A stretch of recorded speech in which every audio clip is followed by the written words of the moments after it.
There comes a moment in every inner journey when you realize you've spent too much time trying to explain yourself to people who were never listening.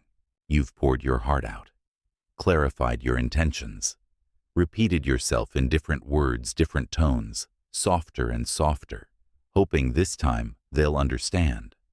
But they don't. Or worse, they do, and they just don't care. And in that moment of silence, after all your efforts have fallen flat, you're left with something more honest than agreement clarity. That's when something inside you shifts. You stop explaining. You stop arguing. You stop trying to be seen. Not because you're giving up, but because you're waking up. You begin to understand what the Stoics always knew. Explaining yourself to someone who does not want to understand is a form of emotional servitude, and the only way to reclaim your power is to stop speaking and start watching. This is not withdrawal. This is detachment, the kind Carl Jung called essential to individuation, the psychological separation that lets you see others not as you wish them to be, but as they are. And when you stop trying to convince someone of your goodness, your worth, or your truth, you begin to see their character far more clearly than any word could reveal. This video is about that shift, from explanation to observation, from needing to be understood to choosing self-respect, from emotional entanglement to inner stillness. Because the people who truly value you don't need to be convinced, and the ones who demand explanation as a condition of connection were never truly listening to begin with. There is a deep exhaustion that comes from trying to be understood. It doesn't happen all at once. It builds. Slowly, quietly, repetitively. You start by clarifying your point. Then you clarify your tone. Then your intention. Then your past. Then your wounds. Then your reasons. And before you know it, you're defending your very existence, your softness, your silence, your presence. You become a version of yourself always explaining, always performing, always trying to justify being you.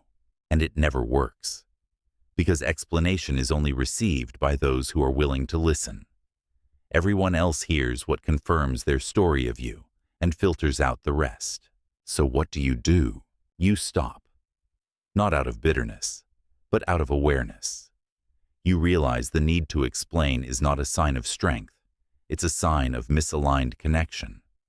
Because in relationships built on mutual respect, there is no need for constant defense. Your being is enough. Your presence is clear. Your silence is not an offense. Your truth is not a threat. The Stoics taught us this. We cannot control how others perceive us. We can only control how much of ourselves we give to those perceptions. And the more you chase being understood, the more you abandon your own peace. So you withdraw, not to disappear, but to witness. You begin to observe how others respond when you no longer feed them validation. You begin to notice who becomes angry when you say less. You begin to see who needed your noise to hide from their own silence. You begin to feel who was truly present and who was only holding on to your effort. Because when you stop explaining, the performance ends. And when the performance ends, the truth enters. People reveal their real selves, not in what they say, but in how they behave when you no longer bend for them. And some of those truths will hurt. You will see that certain people were only close to you because you made them comfortable. You will see that some only stayed because your presence made them feel more important. You will see that others loved the version of you who was always available, always apologizing, always adjusting. And when you stop doing those things, they don't know who you are anymore. And that's okay, because now, finally, you are starting to know. This is detachment not from people but from illusions. Carl Jung called this the moment of shadow clarity, when what you thought was connection was actually a projection. And in that clarity, you begin to feel something you've never felt before: self-respect. Not because others give it to you, but because you stop handing it away. You begin to say less. You begin to listen more. You begin to trust silence over argument. You begin to value your energy more than their understanding, and the shift becomes real. Now, when someone misunderstands you, you don't panic. You don't try to fix their perception. You simply note it. You ask yourself, why do they need me to be wrong so they can feel right? Why do they twist my truth to make themselves comfortable? Why do they only hear what confirms their bias? And in those questions, you no longer seek answers from them. You find answers in yourself. Because here's the deeper truth. When someone constantly misunderstands you, it's not always confusion, it's control. They don't want clarity. They want the upper hand. They want your apology, your reaction, your vulnerability, your return to the cycle where they are centered and you are disempowered. But now that you've stopped explaining, you're no longer in that cycle. You've stepped out. And from the outside, you see the game. And now you have a choice. You realize you don't need to correct every misjudgment. You don't need to clarify every distorted version of you that lives in someone else's mind. You don't need to deliver evidence of your good intentions. Because you finally understand, people don't see you as you are. They see you as they are, through the lens of their fear, their wounds, their history, their bias, their unmet needs. And no amount of explanation can override that lens. So instead of fighting to be seen, you withdraw to observe. And this is where everything changes. Because the moment you stop speaking, the world reveals itself. And people show you wordlessly who they've always been beneath your effort to understand them first. You see the friend who disappears when you set a boundary. The partner who grows cold when you no longer overextend. The coworker who turns passive-aggressive when you stop taking responsibility for their mood. The family member who goes silent when you stop explaining your choices. And in that silence, you no longer blame yourself. You simply see. Without the noise of over-explanation, you begin to notice who truly values your voice and who only valued your availability. This is Stoicism in practice, not the suppression of emotion, but the refusal to be ruled by it. Not indifference to others, but clarity about who you are without their constant approval. The Stoics believed that true strength was measured not in how loudly you speak, but in how calmly you can sit in your own truth, even when no one validates it. And now, you're living that truth. You're no longer afraid to be misunderstood, because being misunderstood is no longer a threat. It's just a signal this space is no longer aligned. And that's all it needs to be: a signal, not a source of suffering. So you retreat, not with resentment, not with bitterness, but with a quiet respect for yourself. You go inward. You conserve your words. You give yourself the closure others refuse to offer. You stop explaining your no. You stop unpacking your silence. You stop translating your values to those who only want to debate them. And what do you find in that retreat? Peace.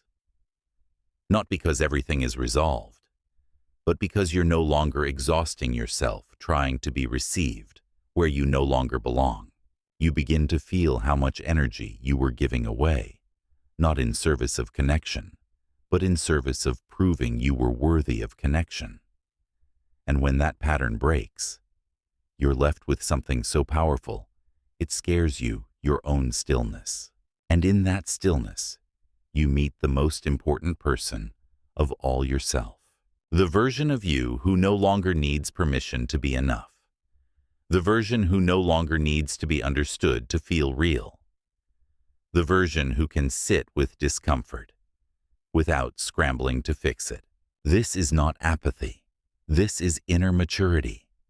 This is the moment you stop operating from the wound and begin operating from wisdom. You stop needing people to get it. You stop waiting for the perfect moment to be heard.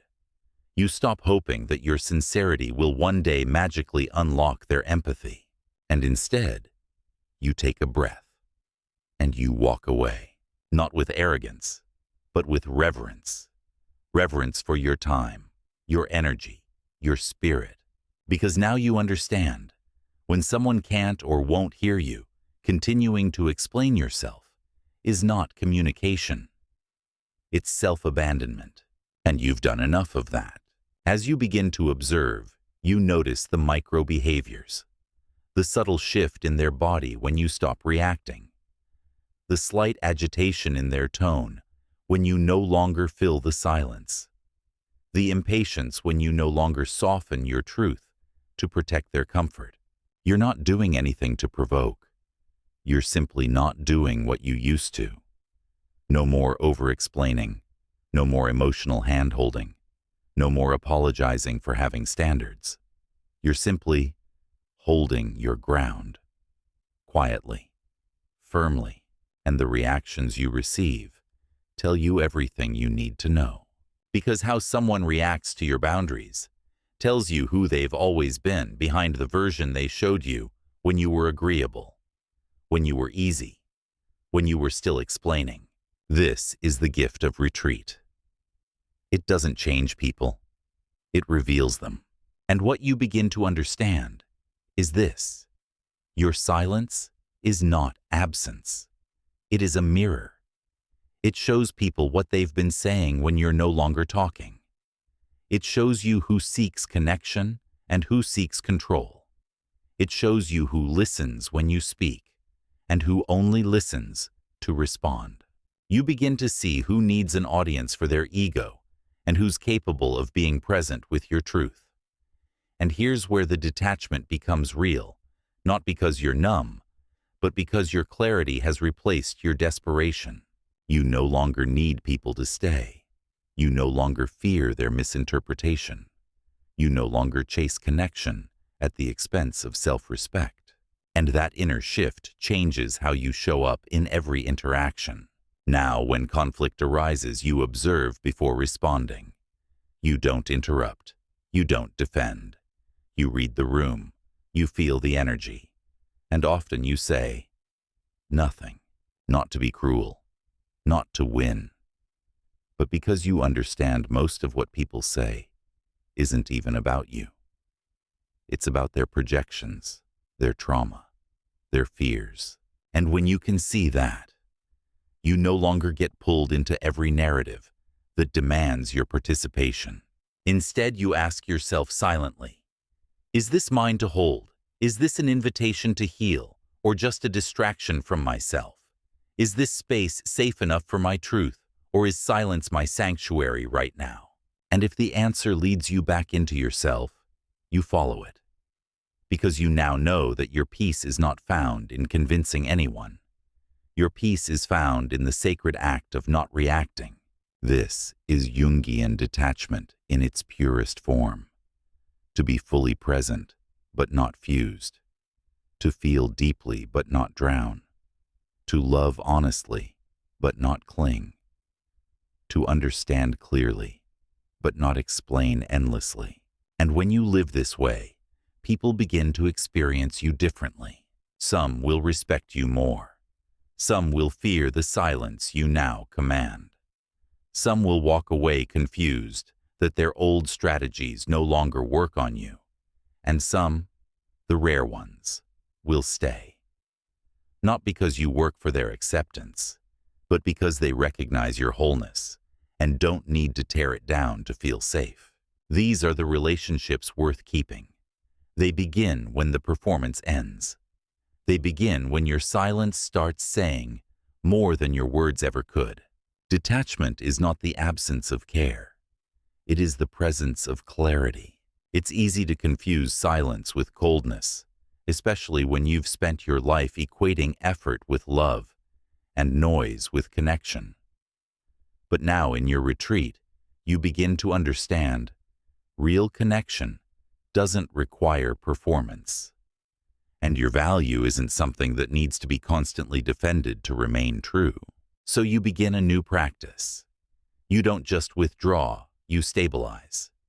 You don't just go quiet, you go inward. You stop trying to convince others of your value and begin the harder work of remembering it for yourself. Because the real danger of detachment is not isolation. It's forgetting why you started protecting your peace in the first place. So here's what you do. You create rituals to stay rooted. You journal not to explain to others, but to understand yourself. You meditate not to silence the world, but to hear your own intuition again. You move your body not to escape, but to ground. You practice stillness, not to punish, but to purify. And when the urge to explain comes back, and it will, you pause. You ask yourself, is this explanation for clarity or for control? Am I seeking to connect or to be approved of? Do I want to be understood, or do I just want not to feel misunderstood? These are not easy questions. They require honesty. They require self-compassion. They require patience. But with time, something profound shifts. You begin to feel safe in your own company. You begin to enjoy the sound of your own silence. You begin to trust your inner knowing more than someone else's approval. You begin to rebuild your identity, not around being chosen, but around being true. And from that place, your presence changes. You no longer rush into every conversation. You no longer chase closure. You no longer attach your peace to someone else's reaction. Instead, you learn to pause before responding. You learn to ask yourself, is this mine? Is this real? Is this necessary? And sometimes, the most powerful thing you'll say is nothing at all. You'll watch. You'll breathe. You'll let the world unfold. And in doing so, you'll begin to understand it, not because you pushed your voice into it, but because you learned to hold space for what it really is. This is where you start living as a sovereign soul, not above others, not distant, but clean, clear, untangled. And the relationships you attract from this place are different. They don't require you to chase. They don't punish you for silence. They don't twist your honesty into threats. They meet you where you are, because you are finally meeting yourself where you are. You've spent enough of your life explaining, enough defending your kindness to people who confused it with weakness, enough justifying your boundaries to those who only loved your availability, enough translating your truth into languages that were never meant to understand you, enough standing in courtrooms you never belonged to, judged by people who only ever heard what confirmed their fear. But now, you're done, not with people, not with love, but with the illusion that you must sacrifice yourself to be seen. You no longer offer your essence to those who only value your effort. You no longer contort your truth to fit someone else's narrative. You no longer speak just to feel real, because now, silence has become your sanctuary. And in that sanctuary, you've discovered something most people spend a lifetime avoiding. You don't need to be understood to be whole. You don't need to be agreed with to be wise. You don't need to be loud to be strong. You don't need to be chosen to be free. You only need to stay faithful to yourself, to your knowing, to your quiet, to your choice to stop speaking when no one is listening, to your ability to walk away not because you're angry, but because you're awake. This isn't detachment as a wall. This is detachment as a window through which you finally see the world. Without distortion, you see who only loved you when you explained. You see who needs your reaction to validate their control. You see who twists your silence into a crime because your stillness reflects back their chaos. And you see, most importantly, that your clarity was never meant to be understood by everyone, only by the few who are also willing to sit in silence, to meet you in presence, to witness you in wholeness, not performance. So you stay quiet, not because you're hiding, but because you've arrived. You no longer react, you choose. You no longer explain, you embody. You no longer chase, you stand. And when the world demands your explanation again, you will smile. You will breathe. You will remember. I no longer owe you an answer. My peace speaks for itself. Let this be the moment you stop over-explaining your humanity. Let this be the breath that frees you from the courtroom in your mind. Let this be the silence that returns your power. Because from this day forward, you will not explain your softness. You will not explain your distance. You will not explain your healing. You will not explain your light. You will only walk with grace, with clarity, with a quiet that echoes deeper than words ever could. Because now you know. Not everyone is meant to understand you, but you are finally beginning to understand yourself.